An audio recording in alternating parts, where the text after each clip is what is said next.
Hello, Canucks fans. Welcome back to another episode of the Canucks Insider Podcast.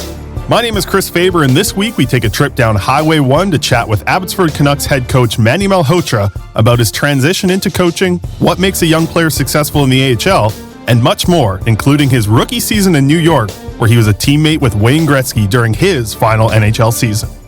Without further ado, let's get into episode 2 and our conversation with Manny Malhotra.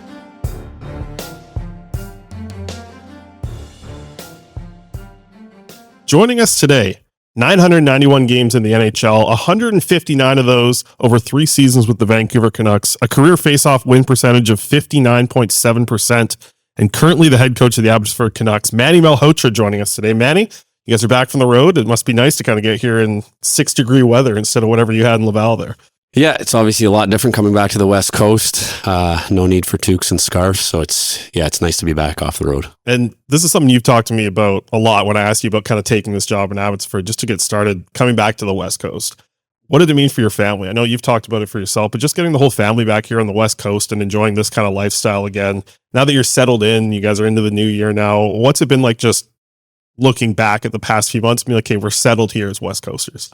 Yeah, it's been a very fast 3-4 months, whatever it's been so far, and just getting reacclimated to just the weather overall. And there's obviously a different vibe on the West Coast. So now settling into Abbotsford and meeting new people, the staff around the arena has been fantastic. Obviously getting to know our group, our staff, our players. It's been a lot of learning for me, number one. And it's been fun. I can't say enough good things about the people that we have, not only within our organization, but in the town of Abbotsford, or the city of Abbotsford, I should say. So it's been a great start for me so far. I do want to dive in there a little bit because you mentioned like there's a lot of learning. Where do you learn to be a head coach? Like, is that something you almost just have to go through to kind of pick up these lessons that you've probably already learned up to this point in the season? Well, there's a lot of observation that goes on. Early on, I had the chance to work on a number of staffs, Willie Desjardins' staff, Travis Green's staff, and then obviously Kiefer's staff in Toronto.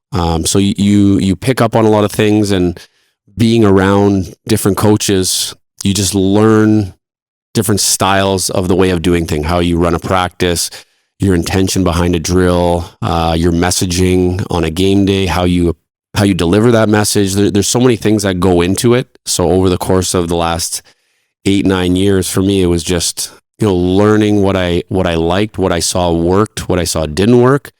And even prior to that, as a player, you have coaches that you like and coaches that you don't like as much. So, throughout the course of your whole career, it's constantly kind of finding and collecting things that you like about the game, and the way you interpret things or learn things from different coaches, and how different approaches get through to different types of players. So it's been a collection of those things. And then obviously the day-to-day of actually being the head coach, you learn new things. And one thing, especially at the AHL level, is that it's constantly changing. There's constantly call-ups and guys getting sent down and injuries and travel logistics. There's so many things that go into it that you constantly have to stay on your toes. Was there anything that when you transitioned from a player to wanting to be in the coaching that shocked you worked so well from a coach's position? Like, as a player, I'm sure you kind of take everything from the coaches, but when you want to give it back to the players and you're kind of in a coaching role, was there anything that you kind of picked up? You're like, wow, I can't believe coaches do this, or this is kind of surprising that coaches have to do this type of thing? There's a number of things. I think the one thing that transitioned for me or translated the best was I was a type of person that always wanted the truth, and I didn't want things sugar-coated. Just tell me straight up what you want from me, what your expectations are, and that gives me something to focus on. And I find that has been the best approach with our players is they want to know the information. They want to know how they can get better, what they need to do to get better, why they do certain things or why we do certain things structurally. So I've just found that open and honest conversation with the guys has been the best approach for me. Was that hard for you to change the perspective of, I need to be like, maybe as a player, you kind of liked to hear it. It sounds like that was kind of the way that you played and the way that you developed your game. Was it something that was kind of easy or difficult for you to be like, brutally honest with a guy about something that maybe they have to change? No, I think it's something that I wouldn't say comes easy, but it's one of the things of the job that I like is getting to know people and getting to know their personalities. So the relationship aspect of being a coach and just getting to know your players is something that I enjoy and somewhat comes naturally. So just being able to relay a message for me is just conversation. We talk. For me, it's not always about hockey and systems, and it's more important for me to understand the player in terms of where do they come from, how many siblings do they have, what's their family, what's their likes, what's their dislikes. Once you get a relationship with a player like that, those conversations can happen far more easily, and I just find it allows you to be more honest with people. The dynamic between an AHL coach and AHL player is such a different, I guess, relationship than you would see at any other level, because your ultimate goal is get this guy out of here, get him into the NHL. So that's got to be a strange thing, because you guys are both kind of working. You obviously want to develop, into the system and the structure you guys want to run down here at the AHL, but you want to get him to the NHL. You want to get him to the top league. It's got to be a weird kind of not end to the relationship, but almost kind of like a graduation when they get to go to the NHL for you. Yeah, no, for that, from that standpoint, it's fun to watch guys get the opportunity to go up and play NHL games. Obviously, that's why they're here. Everybody has the ambition of playing at the next level. So you're happy for guys, and it is real fun just to see their expressions and their interpretation of the experience, even if it's just go up for a practice. We've had a number of guys just go up for a practice day in Vancouver, and just to get their perspective on what that next level looks like, because it obviously is a big jump. So just to have that opportunity for them. But yeah, it is a weird dynamic in the sense that obviously you want guys playing at their best and you want them dialed in and performing at their best here. But that ultimately means that they're going to be leaving me. So it's a good feeling, but obviously we want guys playing at their best here. But it is definitely a rewarding feeling seeing that the hard work they put in here and the execution of what we're asking them to do being paid off by getting that call to go up. And it's got to be interesting to see how you develop this, because I heard you say a quote, and I think this might have been just when you started transitioning into coaching. You said you had a realization when you were young that a lot of highly talented players can make it to the NHL, but not a lot of players make it in the NHL. So I'm curious how you're kind of giving that information to players at this level, especially the guys that are, you got a lot of guys here that are 20, 21 years old. A lot of them just want to make it to the NHL, but how do you make it in the NHL? How are you as a coach kind of preaching that to the players, helping them understand that there's a difference between making it and making it in the NHL?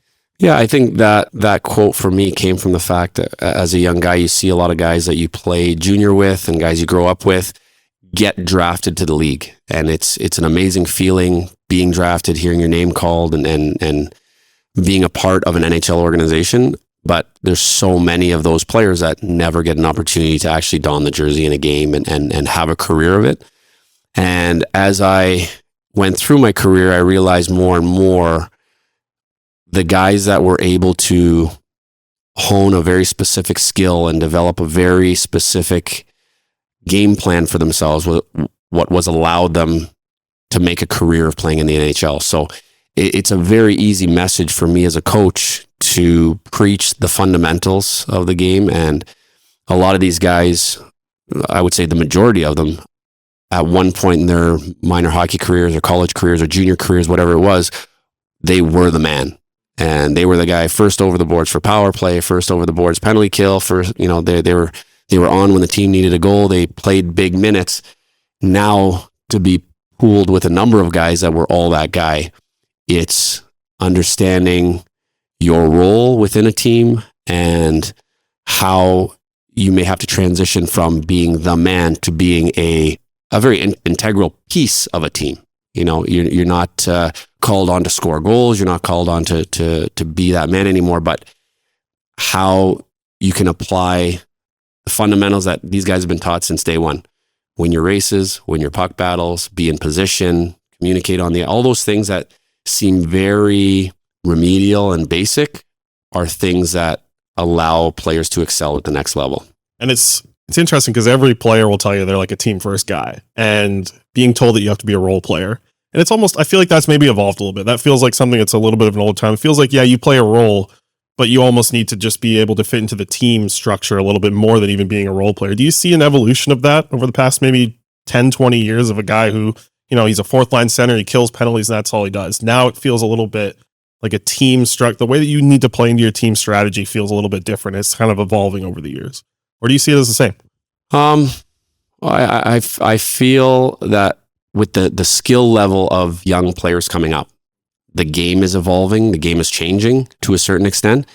And, having so many guys that have high level skill, just understanding that there's not always time for high level skill.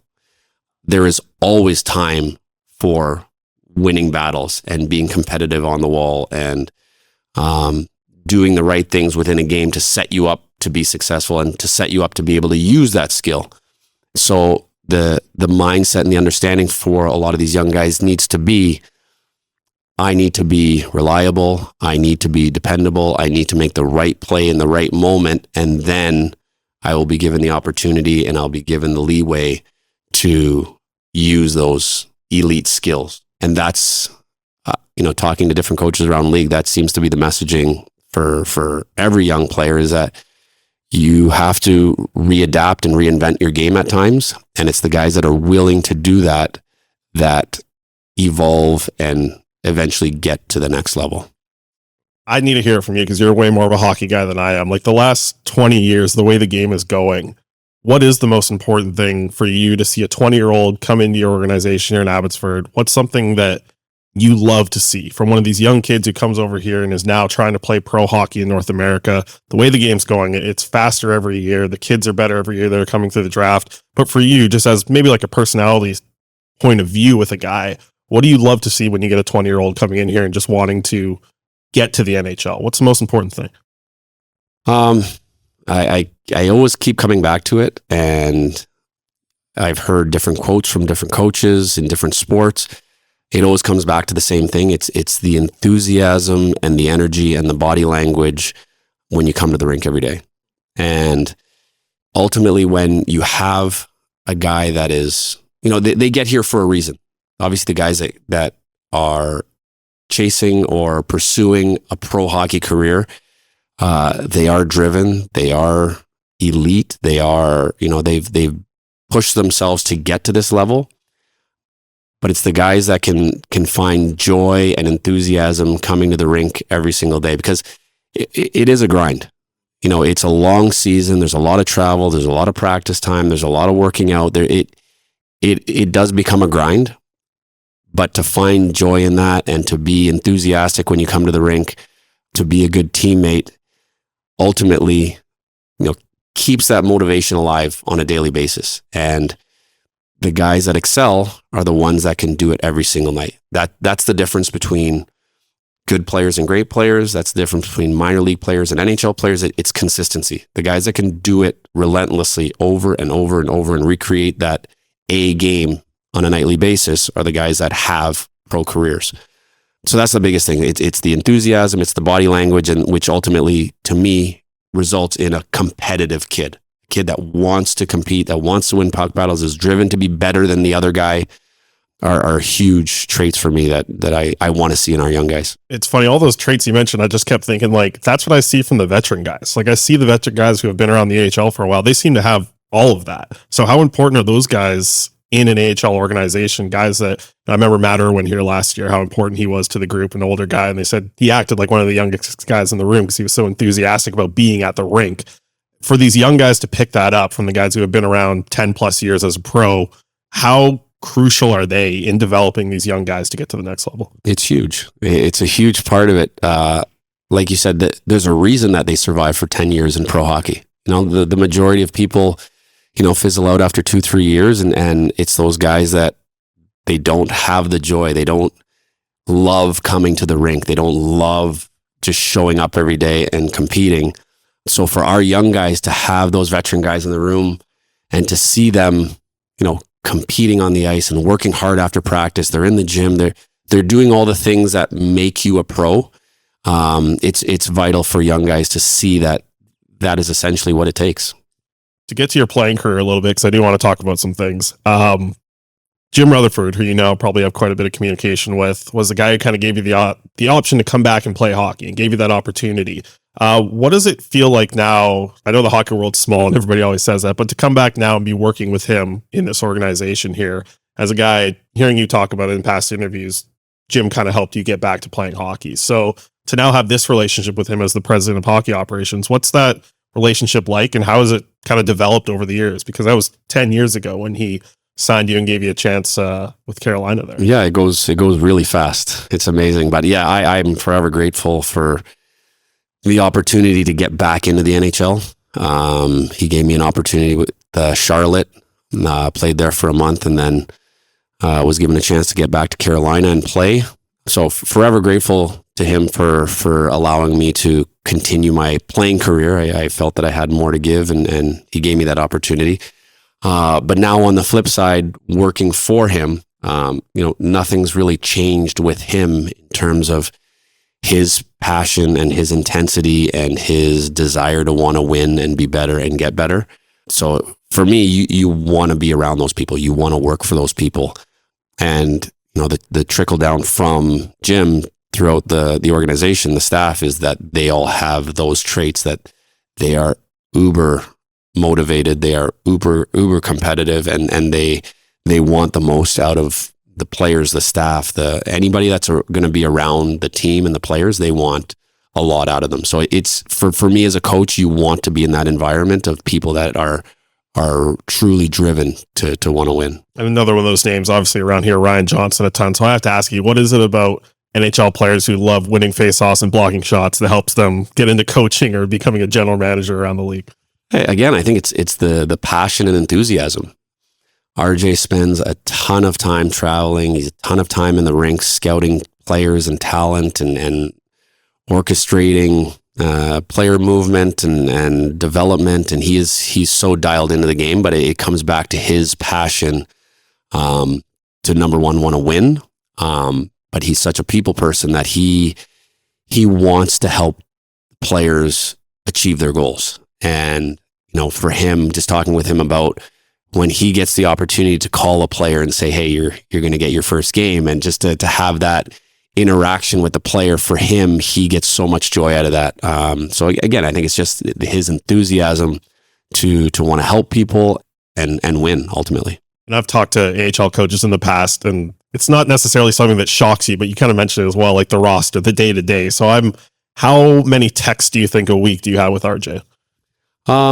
Usually it's a daily occurrence. Just, when there's not a whole lot happening, there's still the communication to say that there's nothing happening right now. This is potentially could be happening. So that's one thing I've definitely been learning on the fly, is how integral the AHL system is, and for the NHL to need players, and obviously being an hour down the road helps a lot. But the fact that we can have so many moving parts, you have to be on your toes, you have to be adaptable, you have to be ready for change, you have to be ready to change your lines, your units, whatever it may be.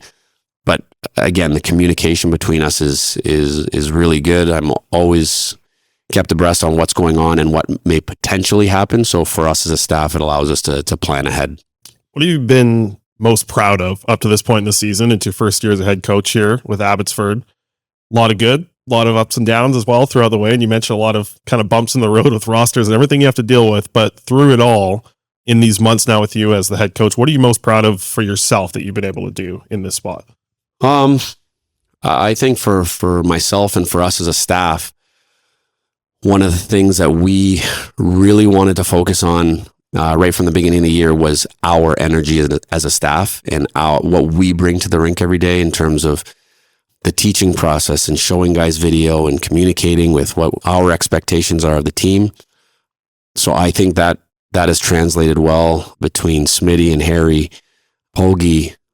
The enthusiasm that we all bring to the rink every day has been good throughout obviously it's easy to do when you're winning. When you're losing, it's much more difficult, but we've maintained that.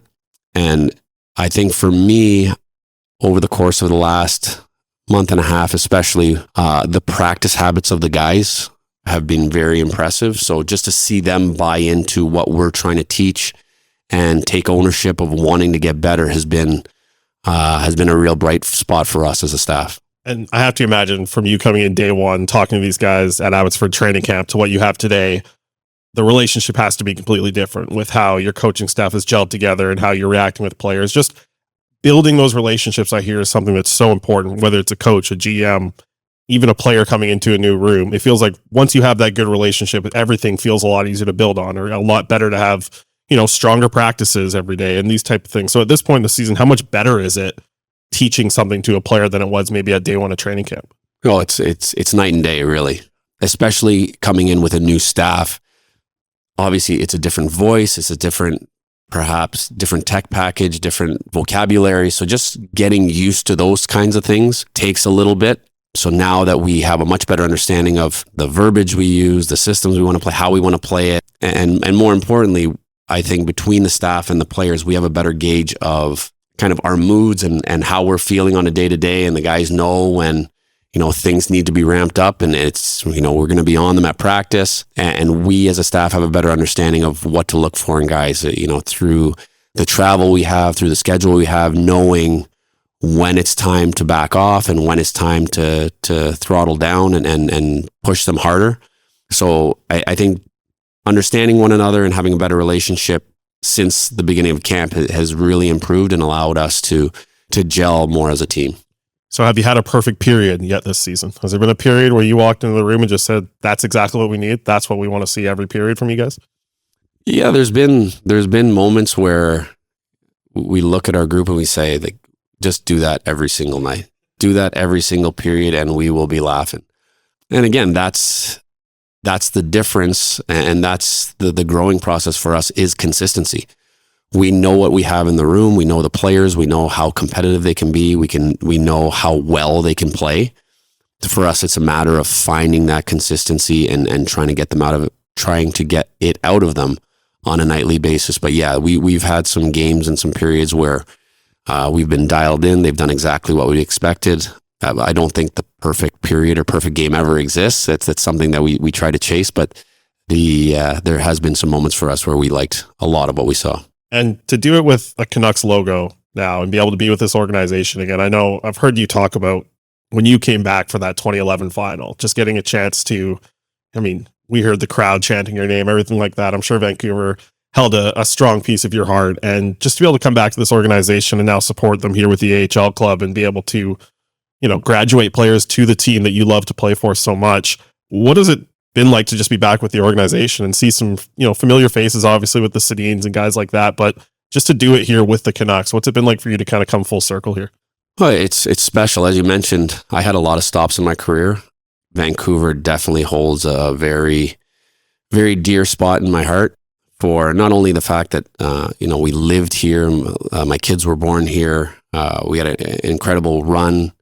So the team we had, I always talk about relationships and the people that you have an opportunity to work with and play with and be around. Those teams throughout 2010 through 13, there was a special group of people.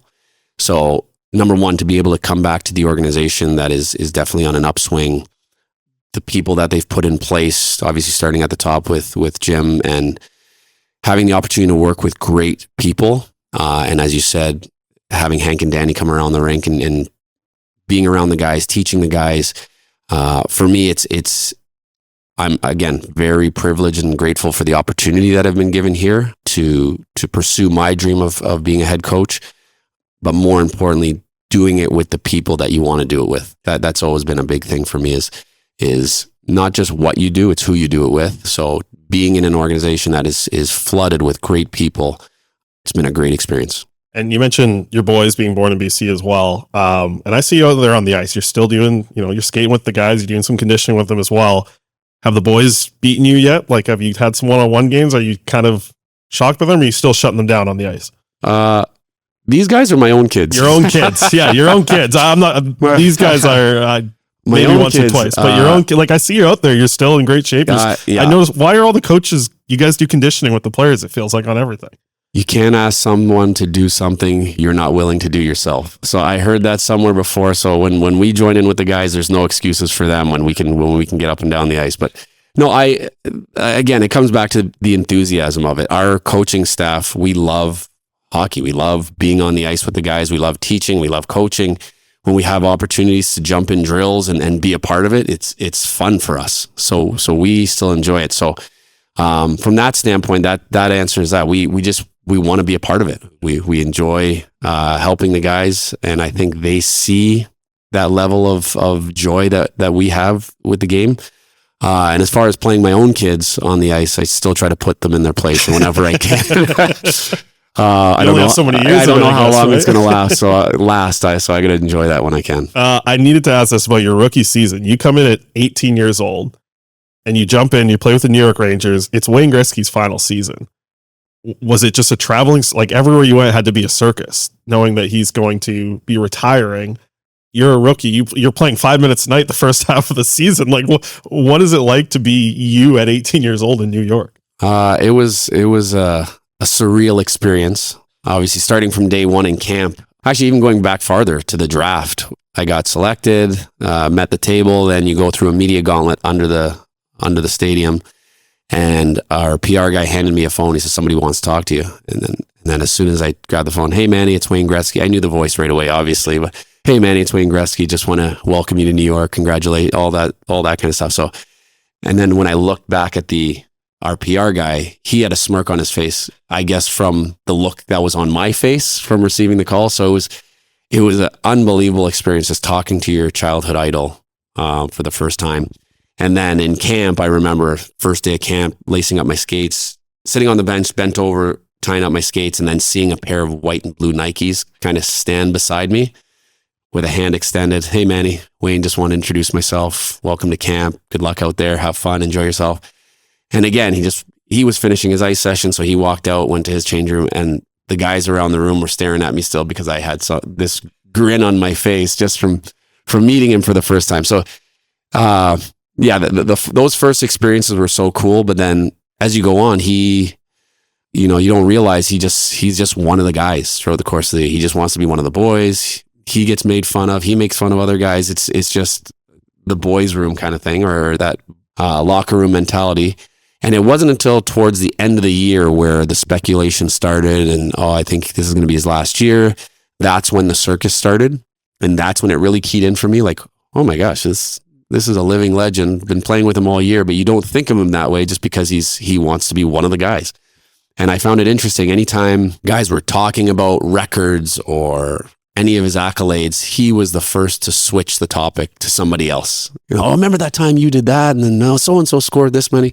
But yeah, it was such an incredible experience for me. And then that last game at MSG, seeing the fanfare and the star power that came out to watch that last game, it was an experience for sure. So you're going through the whole year and you guys didn't know the first half that he's retiring. So like you're going through it, you're just playing with Wayne Gretzky. Like what was he like at practice? Because like we hear about, the Sidney Crosbys of the world, hardest working guy in the room. Was Wayne the same way, or did he just have so much talent that he could get away with that?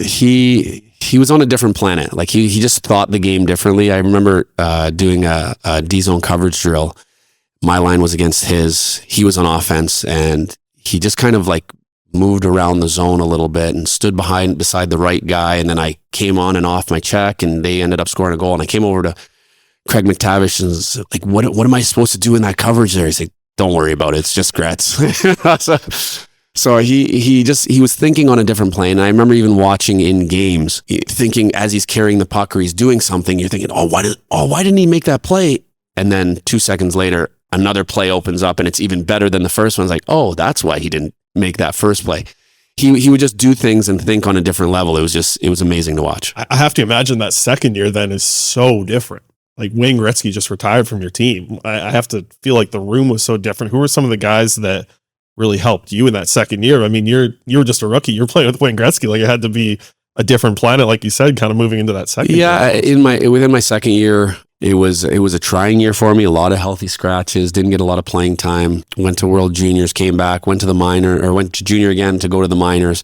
So it was a very trying year for me, and one that I always look back on and kind of created some resiliency within myself, within my game, and kind of focused on okay, if I'm not going to be in games, then in practice, I got to be dialed in and I got to work harder and I can ask the questions and go over the video and do everything I need to do to be prepared for if and when I get an opportunity that I go in and play well. But we had some really good veterans. Adam Graves is one of the nicest people you'll ever meet in hockey. And he really took me under his wing and just, told me to keep positive attitude, work on the things. After practice, we do some battle drills, and he was very invested in my well-being and how I felt. So he was a great veteran for us. And guys like Kirk McLean was there at the time. Still jokes about it today. Every time we introduce somebody, hey, do you know I played with Manny? But we had some really good people around the organization at that time, or some veteran guys, and that helped me along in those trying days. Well, Manny, this has been excellent. Appreciate you taking the time. We could have done a whole 30 more minutes about just that couple seasons there in New York, and we didn't even touch on the other 5 teams really. So appreciate you taking the time here. Best of luck the rest of the way. We've been enjoying coming out here to Abbotsford and watching you guys work with these guys, and all the best as the rest of the season goes on here. Thank you very much. Appreciate your time.